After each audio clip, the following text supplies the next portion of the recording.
Good morning. Today we're going to be talking about something very important. It's about geriatrics and understanding frailty. Old age is a privilege, but it comes with certain issues, and it's important that we know and understand these. Thank you. It's a privilege to really have three of you on the program, Dr. Odunsi, Dr. Orji, and Mrs. Laolu-Adewale. Thank you very much for coming on the program today. Thank you, Dr. Pop. Thank you for having us, Dr. Pamela. Thank you for having us. Now, I mean, it's wonderful to have such a highly charged, team to be talking to. So I actually wanted to have an older person speak. So I went to speak to my mother. My mother's actually 89. And I said, Mommy, what does frailty mean to you? And she said,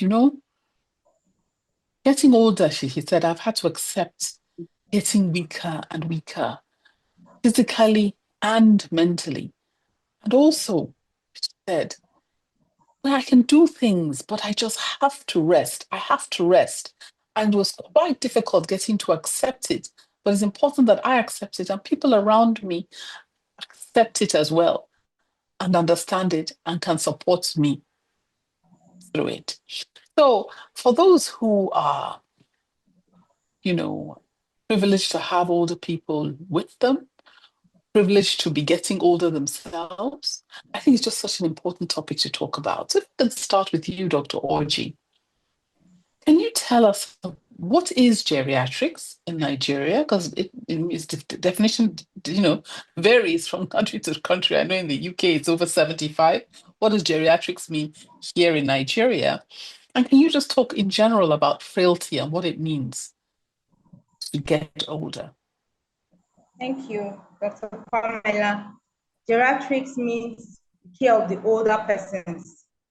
And in the Western world, we use cut age as cutoff. For the Western world, the age cutoff is 65 years. Why for those of us in Sahara here, it's 60 years. And the reason being that World Health Organization has defined our age for us based on our life expectancy. And so we use 60 here in Nigeria. So over there, they use 65. And that's because our life expectancy is about 52 years thereabouts. So talking about frailty, recently I went to see my parents and I just look at my dad and see how weak, my dad is over 83 years old. And I saw him, he's not the usual person I know. He's now, the way he walks slowly and all of that. And I said, oh my God, aging has set in for this man. So what's frailty? Frailty is defined as loss of person ability to withstand minor environmental stresses, and also their reduction in the reserve in the physiological function of several organ systems. So we find that these elder people, they are not able to withstand the normal stress they usually would. So there's reduction in their ability, reserve in their organ system. And so when you're talking about frailty, you want to look at aging, how people have aged. There's what we call the successful aging. And that means you're just growing old while you're retaining your ability to maintain health, to function, and to live independently. Because an adult and an older person, what we are more concerned is, are they able to do the things they normally would do themselves? And once they are not able to do that, you know that aging is setting, and you want to know how bad it is, such that you want to know if they'll be able to live by themselves or they will need help. So when we talk about frailty, we are talking about a severe decline in cognitive and physical function, then also losing their ability to do their activity of daily living, like wash their clothes, cook for themselves, go to the market, and all of that, dress themselves up. Some other adults, they are wheelchair bound, so they need somebody to assist them. And we find that the frailty increases with age. The older they get, the more frail they become. And there are some characteristics we use to define frailty, and one of them is the shrinking of the muscle bulk. they become, their muscle bulk shrinks. I will call them that sarcopenia. And then there's an unintentional weight loss of greater than 5% within a year. And then also weakness, they are weak. They have loss of their grip strength, less than 20%. Then they have exhaustion. They are easily tired, like you talked about your mom. She said she's always tired. They have poor endurance, things that they can easily do with ease. They find it difficult to, do that. Slowness, you see that they're not agile when they're walking. They walk slowly as if they want to fall down. Then they are low in activity. So when you want to define frailness, anybody with three or more of these characteristics, we call them that they are frail. But if they have just one or two of these characteristics I mentioned, you can say, okay, well, pre-frail or they are intermediates. And so we want to now manage them based on how they are able to function. And one of the most important things we normally tell them is, because older aging is associated with multi-morbidity. They have chronic illnesses, and those chronic illnesses affect their functioning. So once those chronic illnesses are better managed, their level of progressing to frailty reduces. The rate at which they progress reduces. So, and also medication too, because I said slowness. Sometimes the medication makes them slow, makes them weak, and all of that. Maybe and one of the problems with geriatric is polypharmacy. They take so many drugs. Even the one prescribed, the daughter will come, will bring one from America. The son-in-law will bring another one. So they have a bag full of drugs. And so when they start taking all of these drugs, they affect them, become slow, sleepy, and all of that. And they are prone to fall. Of course, when they fall, what happens? They could break their bones because of osteoporosis and all of that. So then we also talk about them increasing their activities. They don't have to necessarily run, but maybe they just walk about in the compound, maybe like walk 10 times up and down, or maybe they're sitting down, they're getting up and all of that. So to increase their level of activities. And then their nutrition is very important, because old people, they tend not to eat well because atrophy of the salivary gland, the muscle of the stomach shrink and all of that. So they tend not to eat well, as much as they would have done. So then perhaps if I can just go to Dr. Odunsi. Dr. Odunsi, you have a wealth of experience, not only as a physician, but also running a residential home, as well as providing home care for the elderly. Can you tell us about your own experience, practical experience with patients with frailty? Thank you very much. And thank you for this beautiful topic. Very thoughtful of you. Frailty needs to be well understood, not only by the older people themselves, but also by children, loved ones, and caregivers. Because like your mom said, that's one of the challenges. They find it difficult to accept the fact that they're aging and they're becoming frail. And so some of the things that they would love to do, that they love to do by themselves, they want to continue to do it, whilst in actual fact, they are unable to. And then the children or the family members now take it to the other extreme by wanting to impose or take over their lives, which brings about a lot of quarrel and misunderstanding. You need to understand that they are only frail. They're still able to think. They're still able to do some of those things. They're only slower. So whether you are a primary caregiver, meaning you're a family member, a loved one, or you're a secondary caregiver, meaning you're a professional caregiver, a paid caregiver, you need to understand that they still have abilities. So those remaining abilities need to be encouraged. Yes, it will put a lot of pressure on you, because a task that you would want to finish in 2 minutes might take you 30 minutes. And that's where the caregivers come in. They want to do everything right now. And then grandma is saying, no, you're rushing. I need to do this. And then there's a conflict. So we need to understand that, yes, frailty is an issue, but can be well managed. In fact, our responsibility is to manage them well so that they are happy, that they're still able to do those things that they want to do, albeit slower, and then we encourage them by ensuring that the atmosphere around them is encouraging. We're not always complaining. You're not always grumbling. You're not always frowning, saying, oh, this and that, and they're not lording things over them. So ensure that they also remain active now. An older person who is frail would love to sit down all day. In fact, might want to be lying there in bed all day because to them, they are weak and they are tired, which is a fact. But we also know that the more you lie down, the more you sit down, the weaker you become. So we need to find the balance and say, okay, grandpa, yes, if it's just 5 minutes, let's do this. If it's just 10 minutes, let's do this. The more you do it, the stronger you become. And fact, the truth be told, once they do it, they get better, they get stronger. They might not be able to do it every day.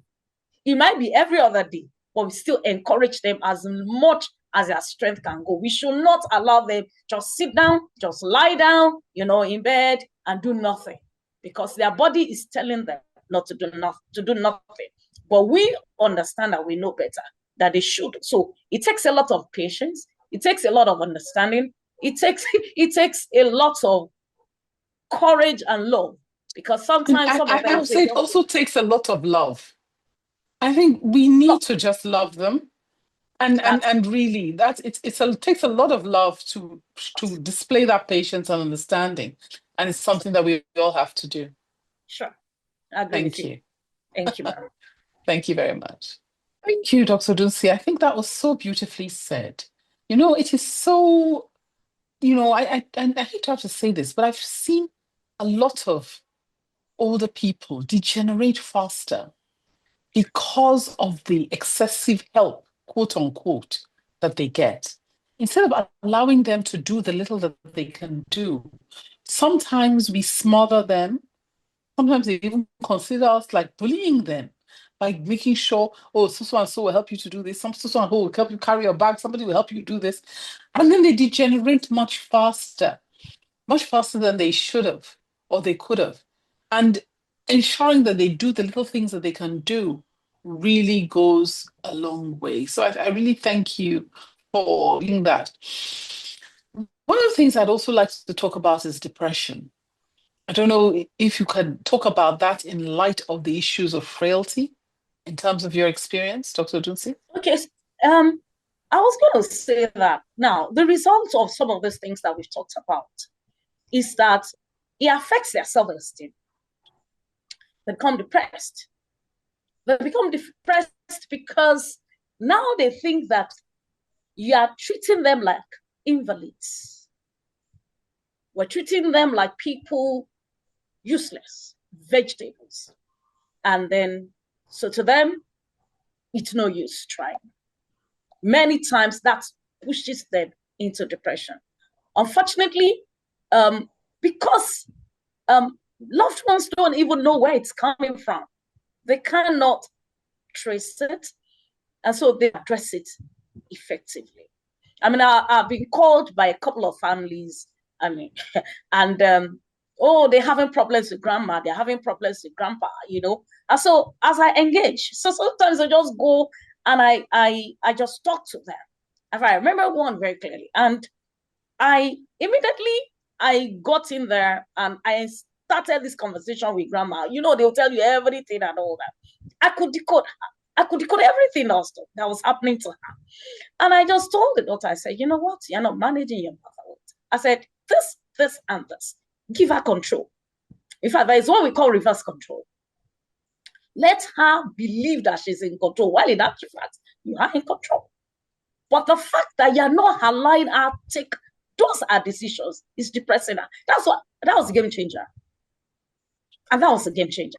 So it is absolutely important. Sometimes they are not able to verbalize because they themselves don't know what it is, but they just know that, which is why when they get care by trained personnel, they know there's a difference.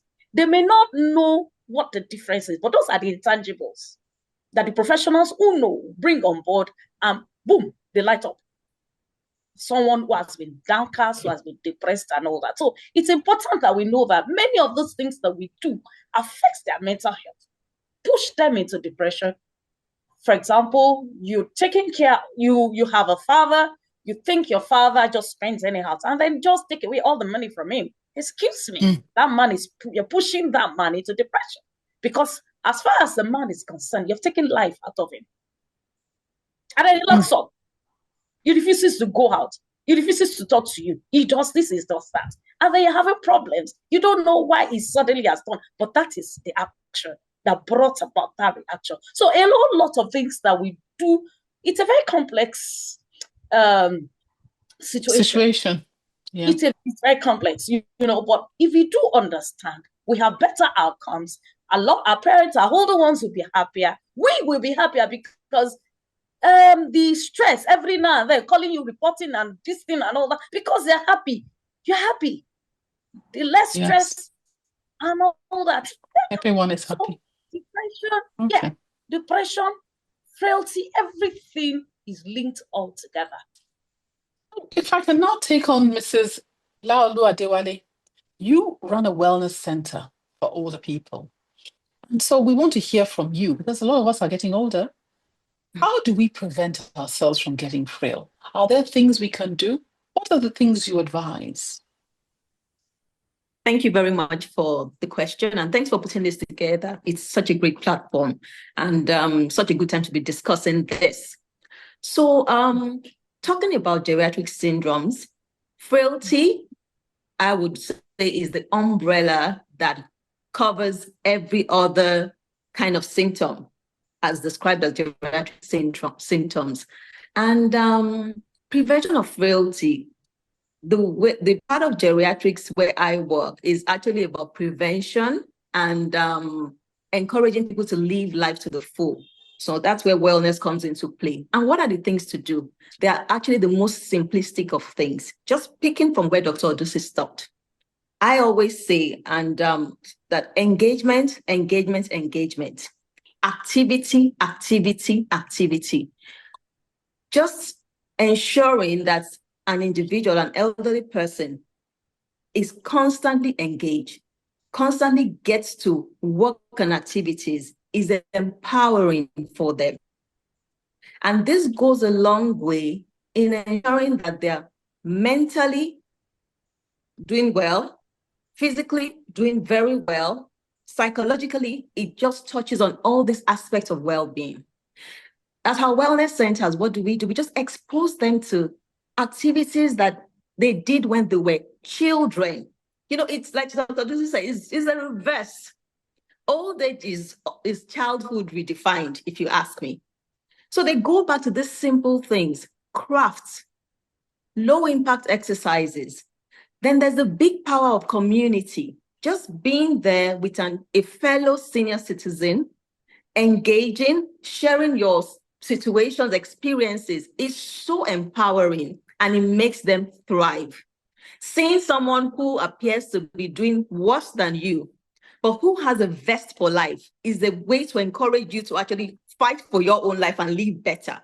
And we've seen over the past 3 years that we've run this wellness programs for seniors, we've seen how it has moved them from the point of severe frailty to mild frailty. You see people who couldn't even walk by themselves just by coming into nature, coming into green spaces, taking advantage of the power of community, engaging in activities, simplistic activities, puzzles, drawing, going to the beach, going on an excursion with 100 other seniors to places you last went when you were 5-year-old, or you last went when you were 15 or 30 with your own toddlers.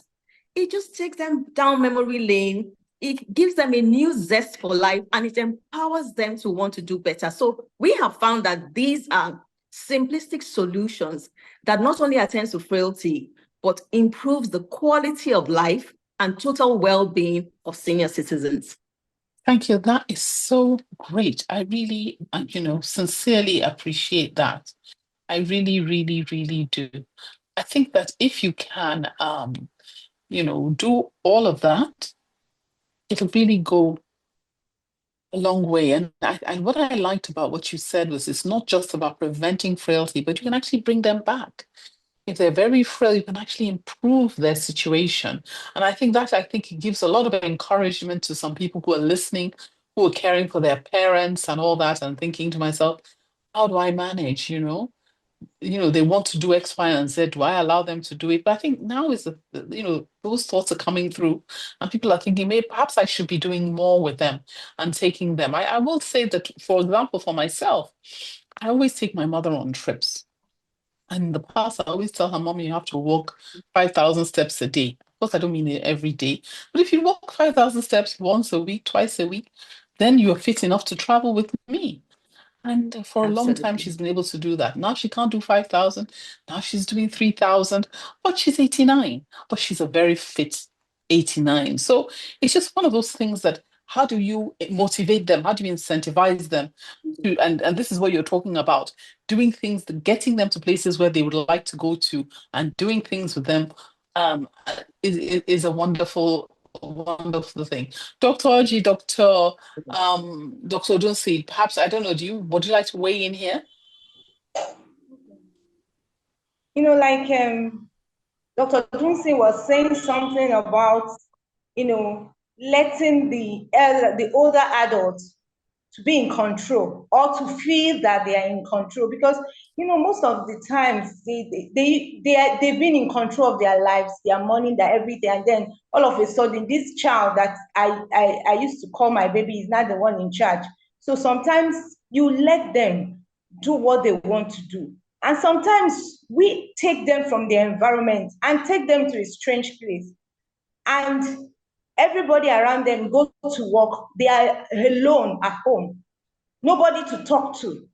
And the kind of social network they've built all the years, you just suddenly detach them from them. It's a worry for them, and it tips them to depression, because they are social isolation. They are isolated from their normal environment.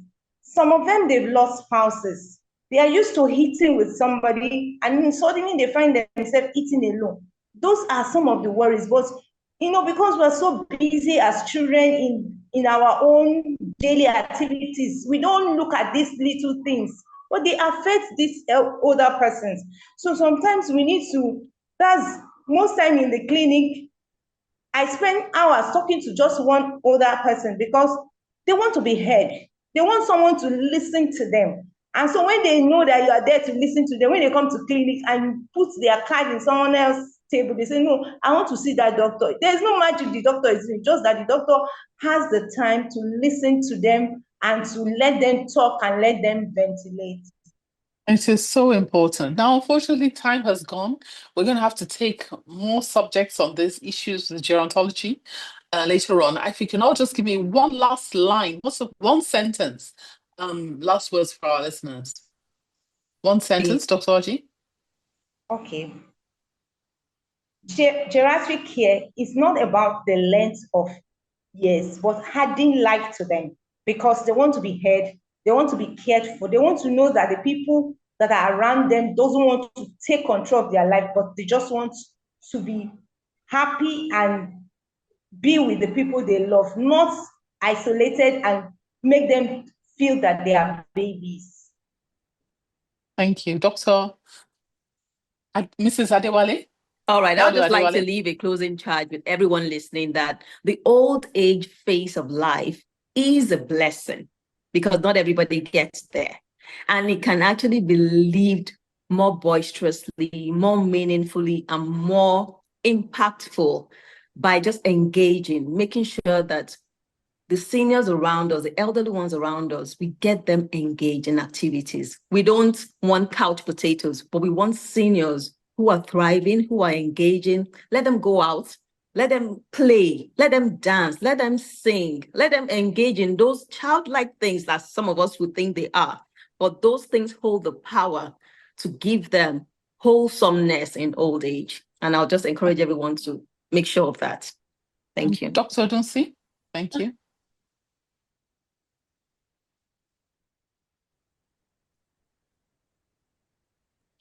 Dr. Odunsi, any last words? All right. I'll say that. Everyone should please spend time with your older ones to listen and observe. If you listen, you would understand some of the challenges that they have. Don't judge. Don't judge. Let them live. Listen to what they're saying. Listen actively. Listen passively. You will see what they're saying to you, and you'll be able to help them. It's a challenging time. It's a very challenging phase of life. And we're operating together.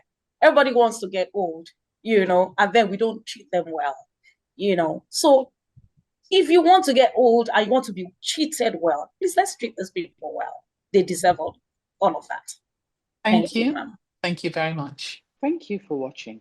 Please like, share, and subscribe for new video updates.